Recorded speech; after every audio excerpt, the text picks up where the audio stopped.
Good morning all of you. आप सभी का स्वागत है हमारे मॉडल कोचिंग क्लासेस चैनल पर। आज हमारा टॉपिक है परमाणु संरचना, एटॉमिक स्ट्रक्चर। तो आज हम सब परमाणु संरचना पे चर्चा करेंगे, परमाणु संरचना पर बात करेंगे। देखिए, परमाणु संरचना हमारा टॉपिक है। तो सबसे पहले लाइन से ही हम शुरुआत करते हैं, परमाणु के बारे में जानकारी लेते हैं कि परमाणु ग्रीक शब्द है। परमाणु क्या है? ग्रीक शब्द है और इसका अर्थ है अविभाज्य। अविभाज्य मतलब अनकटेबल, जिससे और अधिक भागों में विभाजित नहीं किया जा सकता, और अधिक छोटे भागों में नहीं तोड़ा जा सकता। क्या इतना छोटा है परमाणु? नहीं, इससे भी छोटा है। इतना छोटा है कि आपकी नग्न आंखों से दिखाई नहीं दे सकता। याद रखिएगा, पदार्थ की सबसे छोटी इकाई है परमाणु। और पदार्थ जो आपकी आंखों से दिखाई दे रहा है, जिसका कुछ भार है, जो स्थान घेरता है, वो पदार्थ कहलाता है। ये मार्कर पदार्थ है क्योंकि इसका कुछ भार है और ये स्थान को घेरता है। और जो भी पदार्थ है वो परमाणु से मिलकर बना होता है।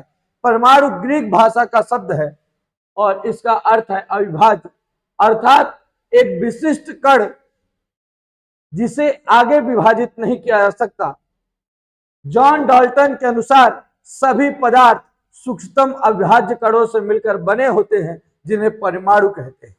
यह लाइन हमको याद रखना है। सभी पदार्थ सूक्ष्मतम अविभाज्य कणों से मिलकर बने होते हैं, जिन्हें परमाणु कहते हैं। यह लाइन किसकी थी? जॉन डाल्टन की थी। वैसे तो परमाणु के बारे में सर्वप्रथम जिसने चर्चा की थी वो थे कणाद। महर्षि कणाद जी जो है सर्वप्रथम परमाणु के बारे में चर्चा की थी। जॉन डाल्टन ने बताया कि परमाणु सभी पदार्थ सूक्ष्मतम अविभाज्य कणों से मिलकर बना है, उसी को परमाणु कहते हैं। डाल्टन ने उसके बाद अपना परमाणु सिद्धांत दे डाला। और डाल्टन का परमाणु सिद्धांत क्या है, अपन उस पर चर्चा करेंगे। तो याद रखिएगा, डाल्टन का परमाणु सिद्धांत दिया गया। यह सिद्धांत द्रव्यमान संरक्षण एवं निश्चित अनुपात के नियम पर आधारित है। इस सिद्धांत के महत्वपूर्ण बिंदु निम्न है। अब आप यहां पर देख रहे हैं, यह जो सिद्धांत है वो किस पर आधारित है? तो आप सभी को दिखाई दे रहा होगा, यह सिद्धांत द्रव्यमान संरक्षण एवं निश्चित समानुपात के नियम पर आधारित है। ठीक है, तो द्रव्यमान संरक्षण और निश्चित समानुपात का नियम क्या है? तो ध्यान से देखिएगा, द्रव्यमान संरक्षण और निश्चित समानुपात के नियम क्या है। मैं बोलने जा रहा हूं द्रव्यमान संरक्षण का नियम, द्रव्यमान संरक्षण का नियम।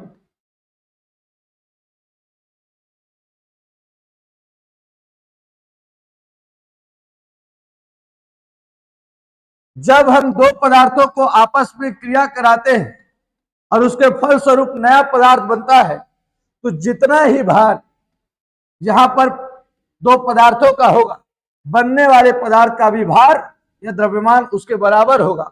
इसी को द्रव्यमान संरक्षण का नियम कहते हैं। लोमोनोसो ने इसको प्रतिपादित किया था। खैर, स्थिर अनुपात का नियम भी क्या है? समानुपात का नियम, कि आप पानी को किसी भी विधि से प्राप्त करिए, नदी से, कुआं से, तालाब से, हर बार हाइड्रोजन और ऑक्सीजन का अनुपात 1:8 होगा। क्यों होगा, कैसे होगा, इसकी चर्चा भी हम आगे करेंगे। याद रखिएगा, बाकी ये बात आपको याद रखना है कि ये जो हमारा ये किस पर आधारित है, तो आपको पता होना चाहिए द्रव्यमान संरक्षण नियम और किस पर आधारित है? समानुपात। ठीक है, चलिए आगे देखा जाए।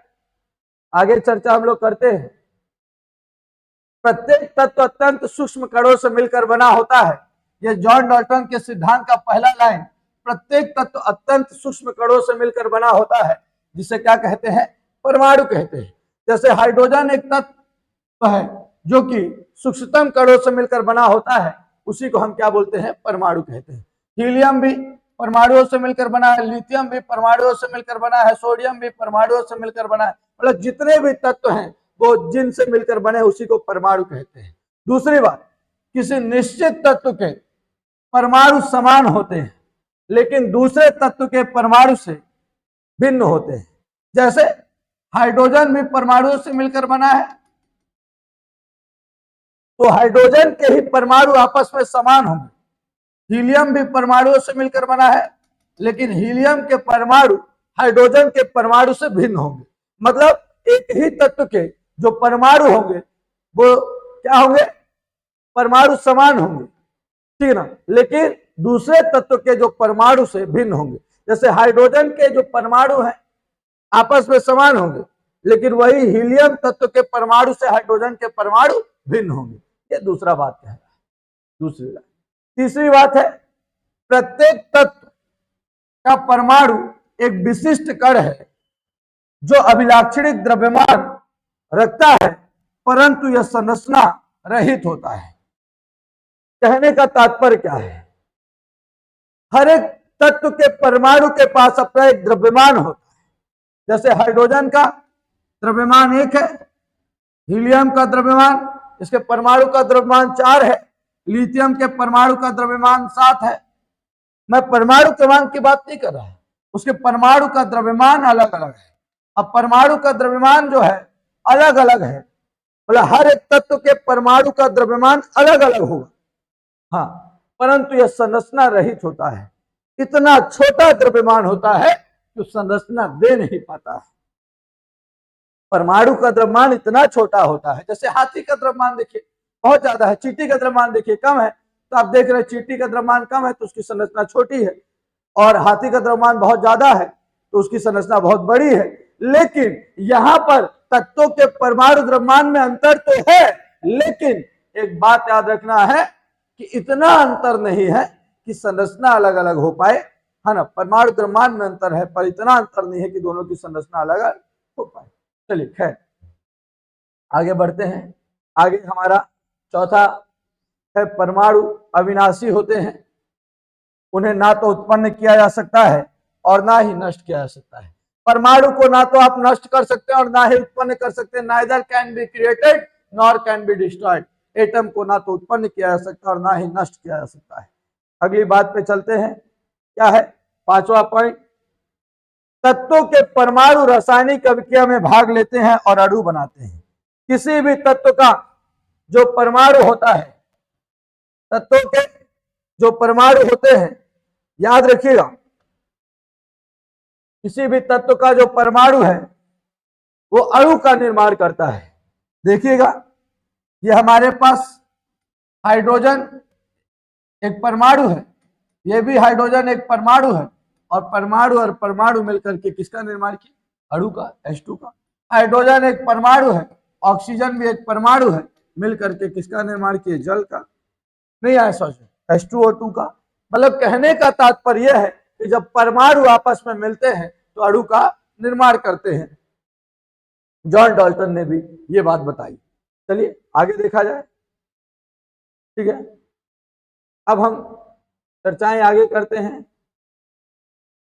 जॉन डाल्टन का परमाणु सिद्धांत हमने जान लिया है। अब इसके कुछ गोल्डन की पॉइंट्स हैं, उस गोल्डन की पॉइंट्स पे हम चर्चा करते हैं। थॉमसन के अनुसार कण जो ऋणात्मक आवेश वहन करते हैं निगेट्रॉन कहलाते हैं। स्टोनी ने इसका नाम बदलकर निगेट्रॉन से इलेक्ट्रॉन रख दिया था। चलिए देखिएगा थोड़ा सा, मैं आपको इसके बारे में भी थोड़ा सा बता दूं कि थॉमसन के अनुसार ये जो कण है जो ऋणात्मक आवेश वहन करते हैं, जिनके पास ऋणात्मक आवेश होता है, उस कण को उन्होंने नाम निगेट्रॉन दिया था। लेकिन आगे चल करके स्टोनी ने इसका नाम बदल दिया और निगेट्रॉन से बदल करके इसका नाम क्या रख दिया, इलेक्ट्रॉन रख दिया। मतलब जो निगेटिव पार्ट था, जो आज इलेक्ट्रॉन कहा जाता है, सबसे पहले थॉमसन ने उसको निगेट्रॉन कहा था। निगेटिव जो होता है उसी के हिसाब से निगेट्रॉन कह दिया था, लेकिन आगे चल करके स्टोनी नामक वैज्ञानिक ने उस निगेट्रॉन को ही क्या कह दिया था, इलेक्ट्रॉन कह दिया। उसके बाद कैथोड की E/m गैस इलेक्ट्रोड पर निर्भर नहीं करता है। जो कैथोड की E/m गैस इलेक्ट्रोड पर निर्भर नहीं करता, ठीक है। इससे यह प्रदर्शित होता है कि सभी परमाणुओं में इलेक्ट्रॉन होते हैं। कैथोड की E/m गैस इलेक्ट्रोड पर निर्भर नहीं करता है। कैथोड की E/m गैस इलेक्ट्रोड पर निर्भर नहीं करता है, इससे यह प्रदर्शित होता है कि सभी परमाणुओं में इलेक्ट्रॉन होते हैं। देखते हैं, अपन बात करते हैं।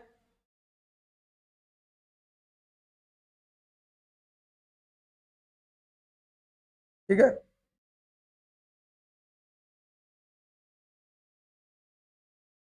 कैथोड की E/m गैस इलेक्ट्रोड पर निर्भर नहीं करता। इससे यह प्रदर्शित होता है कि सभी परमाणुओं में इलेक्ट्रॉन होते हैं। मतलब कि E/m charge upon mass. E का मतलब है चार्ज, जिसे आवेश कहते हैं। चार्ज, आवेश कहते हैं। और यम का मतलब है मास, द्रव्यमान कहते हैं। तो आवेश अपॉन जो द्रव्यमान होता है, कैथोड का E/m गैस इलेक्ट्रोड पर निर्भर नहीं करता है। इलेक्ट्रोड पर E/m का मान निर्भर नहीं करता। इससे यह प्रदर्शित होता है सभी परमाणुओं में इलेक्ट्रॉन होते हैं। अगली बात पर चलते हैं। इलेक्ट्रॉन का द्रव्यमान प्रोटॉन के द्रव्यमान का 1/1837 गुना होता है। ये बात भी हमको याद करना है कि इलेक्ट्रॉन का जो द्रव्यमान होता है और प्रोटॉन के द्रव्यमान का 1/1837 गुना, मतलब बहुत हल्का होता है। इलेक्ट्रॉन जो होता है वो प्रोटॉन की तुलना में बहुत हल्का है भाई, 1837 गुना हल्का है। आगे बात करते हैं। इलेक्ट्रॉन की गतिशीलता द्रव्यमान m(e)-1 का विराम द्रव्यमान ms अपॉन √1 - b/c², जहां b इलेक्ट्रॉन का वेग है तथा c प्रकाश का वेग है, जहां b बराबर c इलेक्ट्रॉन का द्रव्यमान बराबर इंफिनिटी और b is greater than c electron का द्रव्यमान बराबर काल्पनिक। यदि ये b और c इन दोनों का मान यदि बराबर हो गया तो इलेक्ट्रॉन का द्रव्यमान अनंत होगा, और यदि v का मान c से ज्यादा हो गया, प्रकाश के वेग से ज्यादा हो गया इलेक्ट्रॉन के वेग का मान, इलेक्ट्रॉन का द्रव्यमान काल्पनिक हो जाएगा। इलेक्ट्रॉन के द्रव्यमान को आप बता नहीं पाएंगे।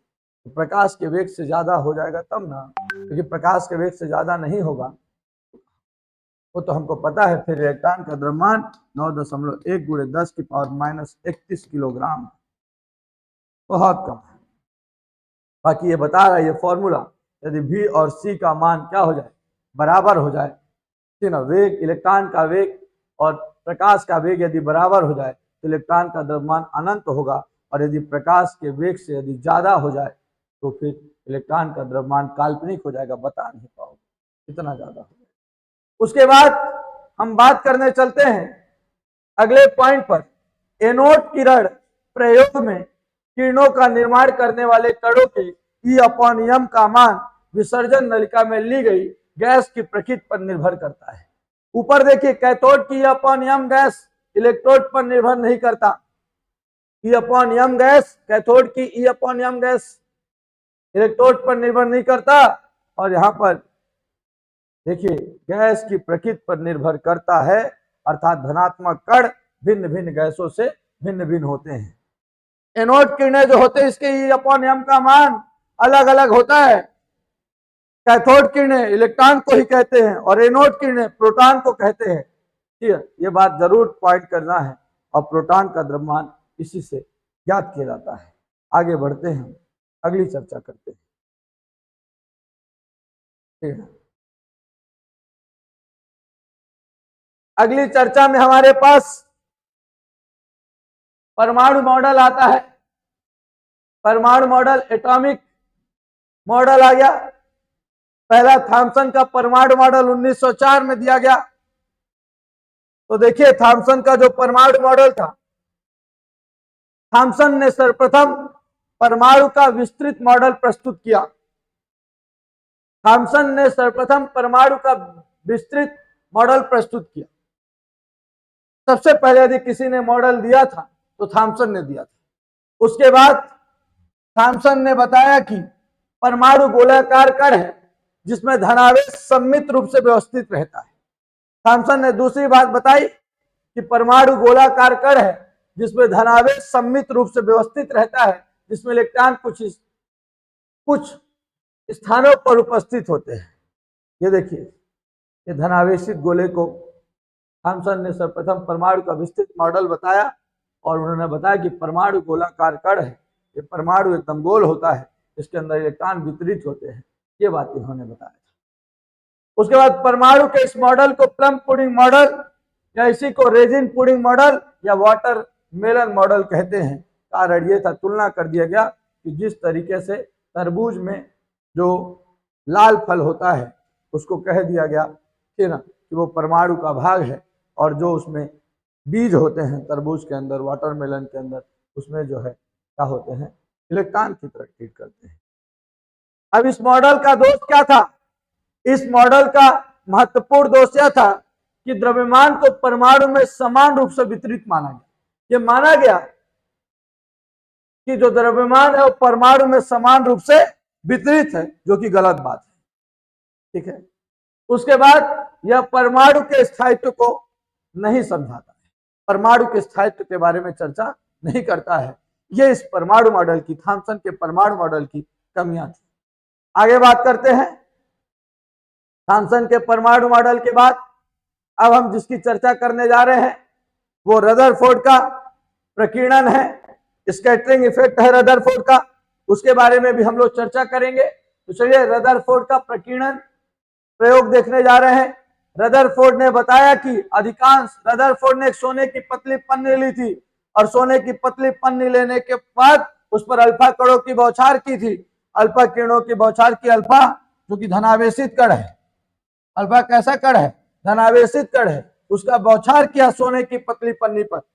जो परमाणु मॉडल, परमाणु के बारे में स्टडी कर रहे थे, सोने का ले लिया, सोना भी एक तत्व है, इसमें भी परमाणु उपस्थित होते हैं, और सोने की पतली पन्नी पर इन्होंने अल्फा कणों का क्या कर दिया, बौछार कर दिया। और जब इन्होंने सोने की पतली पन्नी पर अल्फा कणों की बौछार की तो ये जो अल्फा कण थे, अधिकांश अल्फा कण जो थे सोने की पतली पन्नी से क्या हो गए, आर पार निकल गए। अधिकांश जो आपके अल्फा कण थे वो सोने की पतली पन्नी से सीधे आर पार निकल गए। देख लीजिए आपके सामने स्क्रीन पर, बोर्ड पर हमारे लिखा हुआ है अल्फा कणों के बारे में। तो देखिए क्या लिखा है, अधिकांश अल्फा कण लगभग 99.9% बिना विक्षेपित हुए सीधे जाते हैं, सीधे निकल। उसके बाद इनमें से कुछ अल्प कोण से विक्षेपित हो जाते हैं। ये देखिए कुछ अल्प कोण से क्या हो जाते हैं, विक्षेपित हो जाते हैं, कुछ अल्प कोण से विक्षेपित हो जाते हैं। विक्षेपित होना मतलब डिस्टरबेंस हो जाना, सीधे नहीं निकले, अल्प कोण से विक्षेपित हो गए। बहुत ही कम अल्फा कण लगभग 20,000 में से पन्नी से नहीं गुजरते, अपितु अपने पथ से अत्याधिक विचलन दर्शाते हैं। एवं कुछ कण तो देखिएगा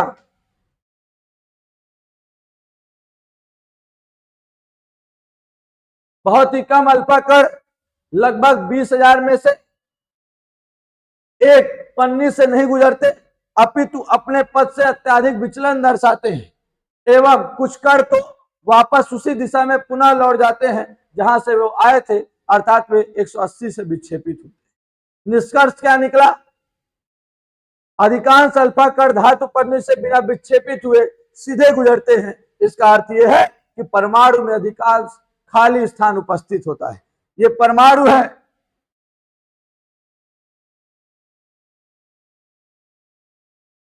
ये परमाणु है, इससे अधिकांश अल्फा कण आर पार सीधे निकल गए।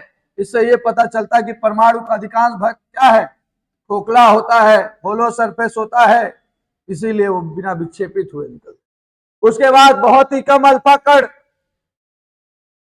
बहुत अधिक विक्षेपित होते हैं और अपने पथ पर वापस लौट आते हैं, अर्थात नाभिक ठोस होता है तथा अल्फा कण भारी धनावेशित द्रव्यमान से सीधे टकराकर वापस लौट जाते हैं। जो भी यहां पर आया ना सीधे, वो टकरा कर क्या हो गया, वापस लौट गया, और जो इसके अगल बगल से गुजरे अल्फा कण वो मुड़ गए। कारण क्या था कि बीच में नाभिक, अल्फा कण भी धनावेश और नाभिक भी धनावेश, धनावेश धनावेश को एक दूसरे को प्रतिकर्षित करते हैं, तो विक्षेपित होकर दूर चले गए। और ये धनावेश जब आया टकराया तो ये छोटा सा आकार है, 20,000 में से कोई एक ही आ पाया जो बीचों बीच आ पाए, और वो टकरा कर वापस लौट गए क्योंकि मजबूत भी है नाभिक। ये बात इन्होंने बताई। इसके बाद हम लोग आगे चर्चा करें।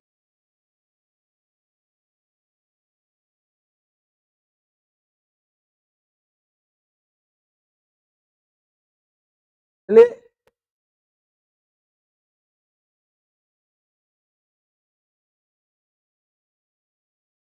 आगे, रदरफोर्ड परमाणु मॉडल की अगली पर चर्चा करते हैं बात पर। प्रकीर्णन प्रयोग के आधार पर रदरफोर्ड ने परमाणु का मॉडल दिया, जिसे नाभिकीय परमाणु मॉडल कहते हैं। इस मॉडल के अनुसार, इस रदरफोर्ड के मॉडल को ही हम लोग नाभिकीय परमाणु मॉडल भी कहते हैं। नाभिक के बारे में भी इन्होंने चर्चा की, इसीलिए इसे नाभिकीय परमाणु मॉडल। देखिएगा, परमाणु में एक भारी धनावेशित नाभिक होता है। परमाणु में एक भारी धनावेशित नाभिक होता है, जहां सभी प्रोटॉन तथा न्यूट्रॉन उपस्थित होते हैं। जहां सभी प्रोटॉन तथा न्यूट्रॉन उपस्थित होते हैं। प्रोटॉन तथा न्यूट्रॉन को संयुक्त रूप से न्यूक्लियॉन कहा जाता है। प्रोटॉन तथा न्यूट्रॉन को संयुक्त रूप से न्यूक्लियॉन कहा जाता है। परमाणु का लगभग संपूर्ण द्रव्यमान इसी न्यूक्लियॉन के योगदान से प्राप्त होता है। इसी न्यूक्लियॉन के योगदान से प्राप्त होता है। नाभिक पर उपस्थित धनावेश का परिमाण भिन्न भिन्न परमाणुओं के लिए भिन्न भिन्न होता है। परमाणु में एक भारी धनावेशित नाभिक होता है, जहां सभी प्रोटॉन तथा न्यूट्रॉन उपस्थित होते हैं। प्रोटॉन तथा न्यूट्रॉन को संयुक्त रूप से न्यूक्लियॉन कहा जाता है। परमाणु का लगभग संपूर्ण द्रव्यमान इसी न्यूक्लियॉन के योगदान से प्राप्त होता है। नाभिक पर उपस्थित धनावेश तथा परिमाण भिन्न भिन्न परमाणुओं के लिए भिन्न भिन्न होता है। ये बात आपको बताओ। उसके बाद यह बात आपको क्लियर हो गई? नहीं हुई तो देखिए, एक बार पढ़ता हूं और बताते चलता हूं। नाभिक में एक भारी धनावेशित नाभिक होता है। नाभिक का आवेश धनावेश होता है, जहां सभी प्रोटॉन तथा न्यूट्रॉन उपस्थित होते हैं। बिल्कुल, न्यूट्रॉन का कोई आवेश नहीं, प्रोटॉन धनावेश, इसलिए नाभिक का आवेश भी धनावेश। प्रोटॉन और न्यूट्रॉन को एक साथ न्यूक्लियॉन कहा जाता है। परमाणु का लगभग संपूर्ण द्रव्यमान इसी न्यूक्लियॉन में प्राप्त होता है। नाभिक पर उपस्थित धनावेश का परिमाण भिन्न भिन्न परमाणुओं के लिए भिन्न भिन्न। हाइड्रोजन का अलग होगा, हीलियम के नाभिक का परिमाण अलग होगा, लिथियम का अलग होगा, सोडियम का अलग होगा, सबका अलग अलग। नाभिक का आयतन बहुत कम होता है, जो वॉल्यूम होता है न्यूक्लियस बहुत कम होता है, तथा परमाणु के कुल आयतन का अति अल्प भाग होता है। नाभिक का जो आयतन है बहुत कम होता है, तथा परमाणु के कुल आयतन का अति अल्प भाग होता है। नाभिक का व्यास 10 की पावर -12 से 10 की पावर -13 सेंटीमीटर कोटि का होता है, तथा परमाणु का व्यास 10 की पावर -8 सेंटीमीटर कोटि का होता है। नाभिक का आयतन बहुत कम होता है, तथा परमाणु के कुल आयतन का अति अल्प भाग होता है। नाभिक का व्यास 10 की पावर -12 से 10 की पावर -13 सेंटीमीटर कोटि का होता है। यह परमाणु के व्यास 10 की पावर -8 सेंटीमीटर का। यदि कोई आपसे पूछे परमाणु का व्यास बताओ, तो आप बता देंगे 10 की पावर -8 सेंटीमीटर। और कोई यदि आपसे नाभिक का व्यास पूछता है, तो आप बता देंगे क्या? 10 की पावर क्या -12 से -13 सेंटीमीटर। अब उसके बाद हम लोग चर्चा करते हैं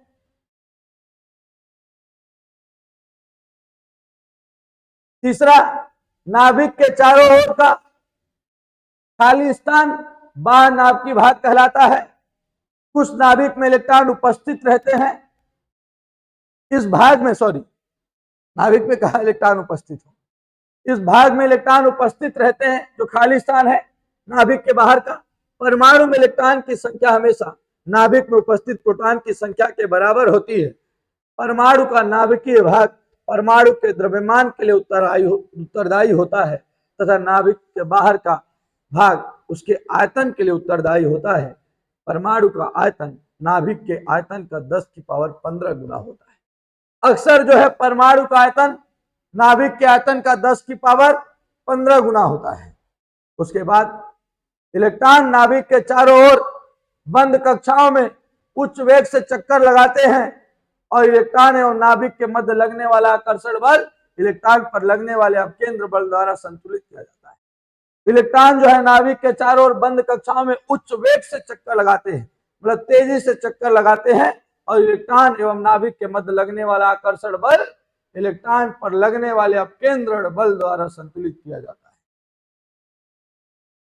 अब रदरफोर्ड मॉडल की कमियां क्या है, चलिए देखते हैं। यह सिद्धांत परमाणु के स्थायित्व को नहीं समझता है। ये जो सिद्धांत है ये परमाणु के स्थायित्व को नहीं समझता। मैक्सवेल के अनुसार इलेक्ट्रॉन अपनी ऊर्जा को लगातार विद्युत चुंबकीय विकिरण के रूप में उत्सर्जित करता है। इसके कारण इलेक्ट्रॉन लगातार प्रत्येक चक्र में अपनी ऊर्जा व्यय करता है तथा सर्पिलाकार पथ में गति करता हुआ नाभिक के ओर समीप आ जाता है। परिणाम स्वरूप अंत में उसे नाभिक में गिर जाना चाहिए, अतः परमाणु को स्थायी हो जाना चाहिए। इसकी व्याख्या नहीं। उसके बाद यदि इलेक्ट्रॉन लगातार ऊर्जा व्यय करता है तो प्राप्त होने वाला स्पेक्ट्रम लगातार सतत होना चाहिए, परंतु वास्तविक स्पेक्ट्रम रेखीय स्पेक्ट्रम होता है जिससे निश्चित आकृति की रेखाएं होती हैं। इस प्रकार परमाणु में इलेक्ट्रॉन द्वारा उत्सर्जित ऊर्जा लगातार नहीं होती। तो चलिए इस प्रकार से हमने आपको पढ़ा दिया है आज। बहुत बहुत धन्यवाद।